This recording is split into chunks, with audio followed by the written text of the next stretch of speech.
দরিদ্র ইউনিয়ন, আমাদের মজ্জমপুর ইউনিয়ন যারা এই কলেজের দায়িত্বে আছেন তারা সকলকে অনুরোধ করে বলছি যে দেখেন আমাদের এই কলেজটার কি পরিস্থিতি, সকলে এই কলেজটার প্রতি একটু যত্ন নেবেন।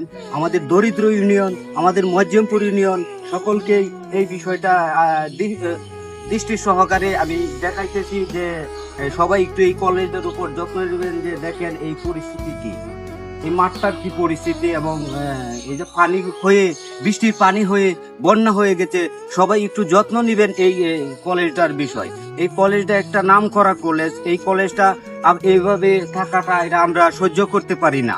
কারণ এই জায়গায় আমাদের ভাই বোনেরা অনেক লেখাপড়া করেছে, তাই সবাই একটু এইদিকে দৃষ্টি দিবেন এবং এই দিকটা আপনারা একটু খেয়াল রাখবেন। দরিদ্র ইউনিয়ন, আমাদের মজ্জমপুর ইউনিয়ন, আমাদের মজ্জমপুর ইউনিয়ন দেখেন এই পরিস্থিতিটা এই কলেজে।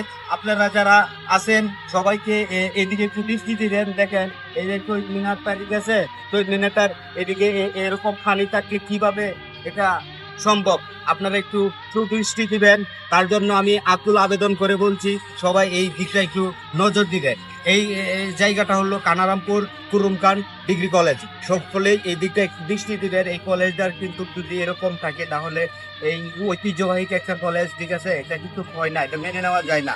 তাই আমাদের যারা এই কলেজের কর্মকর্তা আছেন সকলের প্রতি আমি বিনত অনুরোধ করে বলছি এই কলেজটার প্রতি একটু দৃষ্টি দিবেন আপনারা। এবং এই যে শহীদ মিনার, আমার কলেজে একটা শহীদ মিনার দেখেন এত পানি, ঠিক আছে, এই পানি ভেঙে কিন্তু এই জায়গাটা যেতে